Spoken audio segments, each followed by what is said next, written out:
Now let's take data and put it into a Venn diagram ourselves. So we have an example here. A survey of 120 students was conducted asking about social media usage. 95 students said they use Instagram, 55 students said they use Twitter, and 50 said they use both. So what we have here are two sets being talked about basically, because we've got two types of information, people who are using Instagram, people who are using Twitter. So we have this type of scenarios, two sets, and we know they overlap because it says here that 50 use both, so we have some overlap. So I wanted to remind you that when you have two sets with overlap, the overlap is where you have both qualities, people with both qualities, and then the parts of the circles that don't overlap is when you just have one or the other quality. And then outside is where you have people who are using neither of those things, or have neither qualities. So creating this Venn diagram, we want to start with a rectangle, put our two circles in and label them. So we have students who are using Instagram, so I'll just label the first set Instagram. And we have students who are using Twitter, so I'll label the second one Twitter. We know that 50 are using both. So that would be, again, the middle region. So we would put 50 in here, in the overlapping region. Now it's very tempting to go ahead and use 95 in this location. But if we do that, what you have to recognize is that that's saying that we have in our Instagram circle 95 people who are in the region that is just people using Instagram, and then we have 50 people using Instagram and Twitter, so the overlap region. So 95 plus 50 is 145. That's actually too many because if you look carefully, it says 95 students are using Instagram. It doesn't say that 145 students are using Instagram. You can't put people into this diagram more than once. So what we have to do is go back and adjust that 95. We need to adjust it by thinking about the fact that 50 of those people are in the overlap. So we need to take 95 and subtract 50 from it. So to get the value for people who are just using Instagram, we need to take the total people using Instagram and subtract the 50 who are using both Instagram and Twitter to get the number who are just using Instagram. So that would be 45 people who are just using Instagram. So now when we look at the entire region related to Instagram, the total is now 95. So the total number of students using Instagram is 95, and that's what the problem says. That's what the data is telling us. All right, let's move on to Twitter and do something similar. What we have is 55 students using Twitter. We know that 50 of them are also using Instagram, so what that leaves is that 55 minus 50 is 5. So we have 5 people using Twitter alone. Okay. So what we now have currently in the picture, if I were to look at the entire regions that I have actually put a number into so far, those are the numbers involved with Instagram and Twitter. We have 45 people using Instagram, 50 using both, and 5 using Twitter. So that's the total people that we have so far using this information. If we were to investigate those numbers, 45 plus 50 plus 5, that would actually be only 100 people. Remember, there were 120 students in the study. If there's only 100 students that we have so far in the picture, 100 students within the two circles, then the other 20 students, the remainder, must be on the outside. So we need to have the extra 20 be on the outside of the circle, and they would represent those people or students who were asked about social media usage and said they were neither using Twitter nor Instagram. So now we have everyone placed into the Venn diagram. We have all students using Instagram, all students using Twitter, and then all students who are using neither of those. Okay, so sometimes with data, the way it's told to us, we actually have to tease the information apart to put it into the Venn diagram so that we get very specific. Now that we have the Venn diagram, it's pretty easy to answer some questions about this scenario. For instance, first question, how many students use Twitter but not Instagram? If you use Twitter but not Instagram, that would be the region involving Twitter only. So that would be 5 students. So I would put 5 students here as my answer. How many students use neither platform? Well, that's 20 students. Remember, we talked about how that would be the number of people that are outside of the 2 circles. How many students use Twitter or Instagram? One thing to remember when we talk about use the word or in mathematics, we mean either or both. So let me highlight that. Using Twitter would be this region.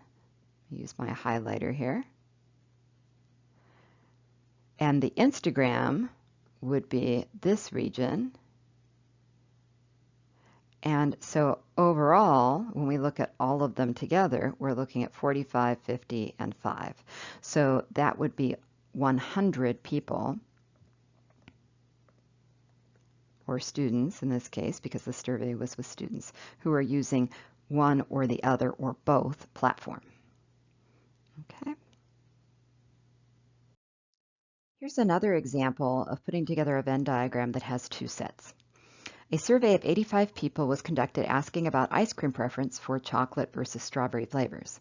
65 people said they liked chocolate, 40 people said they liked strawberry, 8 said they liked neither flavor. So this is similar to the last one, except in the last example, we had how many people liked both. This time it says like neither flavor.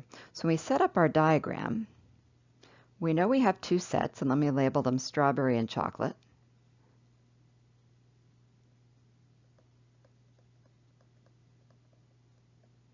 And it doesn't matter which one you label which, but be consistent once you have them labeled. This time it says 8 like neither flavor. If you like neither flavor, then you have to be outside of the 2 circles. So we would have 8 people here. We know that there is a total of 85 people that were surveyed. So our numbers in this diagram need to add up to 85. Well, let's go to the other 2 pieces of information. 65 people said they like chocolate. Okay, so that means that 65 people are in this chocolate circle.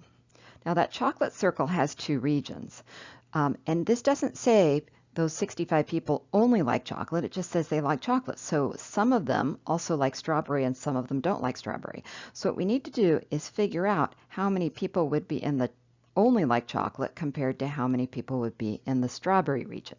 Together, those 2 need to add up to 65. I can't put the 65 in directly. I need to actually work out how many people would be in each, but they need to total to 65. So the question is, how can I figure out how to break those apart? Well, let's investigate the chocolate situation a little bit. What we know is that we have 85 people total. So if we have 85 people total and we have 8 people that are in the outside of the 2 circles, that would mean that inside the circles, the 2 circles, we have the remainder. We have 85 minus 8, or 77 people. So we have 77 people altogether inside of the 2 circles. Well, we know inside of chocolate we have 65. So what that means is that if I wanted to, I could figure out how many are strawberry only lovers by working out that I have 77 people total inside the 2 circles, and chocolate accounts for 65 of them. So 77 minus 65 is going to be 12. There would be 12 people who like strawberry only.